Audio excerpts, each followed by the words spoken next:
Question number 10টা question number 9-এর মতোই। এই কথাটা যদি আমি বলি তাহলে তোমরা হয়তো একটু মনে মনে হোঁচট খেয়ে যাবে যে না কীভাবে, শেপ তো একরকম না। কিন্তু অ্যাকচুয়াল ব্যাপারটা হলো যে আমি যদি এখানে যে শেপটা আছে সেখানে একটু মডিফাই করি তাহলেই এই কোশ্চেন নাম্বার 10টা দেখতে কোশ্চেন নাম্বার 9-এর মতোই হয়ে যাবে। সো আমরা একটু সেটা ট্রাই করি। আমরা প্রথমে যে কাজটা করব সেটা হলো সবগুলোকে এক পাশে নিয়ে যাব।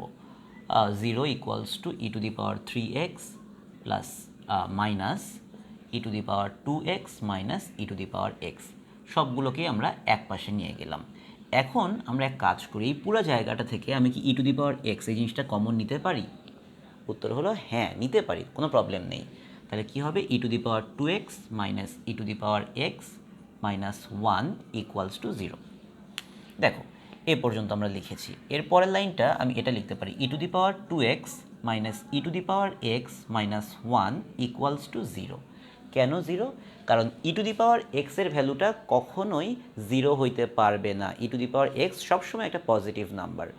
সো এটাকে আমি ওপাশে যদি পার করে দিই তাহলে ব্যাপারটা এরকম হয়ে যায়, 0 divide by e to the power x. 0কে একটা পজিটিভ নাম্বার দিয়ে ডিভাইড করে দিই, এটা 0 হয়ে গেল। একদম সিম্পল কথা। তো আমরা একটা জিনিস জানি যে একটা জিনিস যদি নন জিরো হয় তবে যে কোনো নন জিরো ভ্যালু দিয়ে 0কে ডিভাইড করা যায়। সো পরের লাইনটা আমরা চলে আসি এখানে। এখানে আমরা একটা কাজ করব, আমরা একটা জিনিস ধরে নেই যে let e to the power x equals to y. যদি আমি সেটা ধরে নিই তাহলে e to the power 2x কী হবে? Y square. কেন?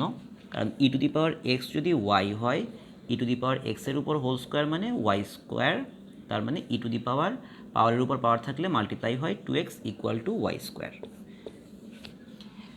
So e to the power 2xকে আমি লিখলাম y square minus e to the power x তো ওয়াই মাইনাস 1 ইকুয়ালস টু 0। তাহলে পরের লাইনটা আমরা কি লিখতে পারি? পরের লাইনটা আমরা আগের মতোই জেনারেলাইজড ফর্মুলা ইউজ করব যে y equals to minus b plus minus root over b square minus 4ac divided by 2a।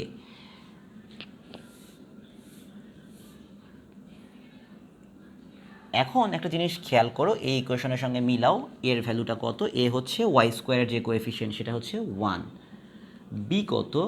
B হচ্ছে ওয়াইয়ের যে কোএফিশিয়েন্ট সেটা হচ্ছে মাইনাস 1। সি কত? সি হচ্ছে আমাদের যে কনস্ট্যান্ট টার্ম সেটা হলো মাইনাস 1। তাহলে এখান থেকে আমরা এই ভ্যালুগুলো যদি এখানে পুট করে দেই, ওয়াই ইকুয়ালস টু চলে আসে minus b plus minus root over b square, minus 1কে স্কোয়ার করলে 1 হয়, মাইনাস 4 ইন্টু এর ভ্যালু 1, সি এর value minus 1 divided by 2 into 1। তাহলে এখান থেকে ওয়াইয়ের ভ্যালু চলে আসে 1 plus minus root over 5 divided by 2। এই ভ্যালুটা তোমাদের অনেকের কাছে এখন মুখস্থ হয়ে যাওয়ার কথা, কারণ এই ভ্যালুটা আমরা অলরেডি এর আগেও দুটো অঙ্কে পেয়েছি। So 1 plus root 5 divided by 2, এই ভ্যালুটা চলে আসে 1.62। আমি যদি প্লাস সাইনটা নিই, আর যদি মাইনাস সাইনটা নেই, 1 মাইনাস রুট 5 ডিভাইড বাই 2, সেই ভ্যালুটা চলে আসে মাইনাস 0.62। তোমরা মনে করার চেষ্টা করো, আমরা এর আগে দুটো অঙ্কে এই অ্যান্সারটা পেয়েছিলাম। তো এখন ওয়াই দিয়ে আমি কী বোঝাচ্ছি? ওয়াই দিয়ে আমরা ই টু দি পাওয়ার এক্সকে রিপ্রেজেন্ট করেছিলাম। তাহলে e to the power x equal to, e to the power এক্সের ভ্যালু সবসময় পজিটিভ হয়, এটা কখনোই নেগেটিভ হবে না। দ্যাটস ওয়াই মাইনাস 0.62 এই ভ্যালুটা আমরা নিতে পারবো না। তাহলে আমাদের ই টু দি পাওয়ার এক্সের ভ্যালু হবে 1.62। তাহলে এক্সের ভ্যালুটা হবে লন 1.62। কারণটা কি? ই তুলে দিলে, এক পাশ থেকে ই তুলে দিলে অন্য পাশে লন চলে আসে। সো এখান থেকে আমরা এক্সের যে ভ্যালুটা পাচ্ছি লন 1.62, এটা তোমরা ক্যালকুলেটর ইউজ করলে এই ভ্যালুটা পেয়ে যাবে 0.482। এটাই আমাদের 10 নম্বর প্রশ্নের সলিউশন।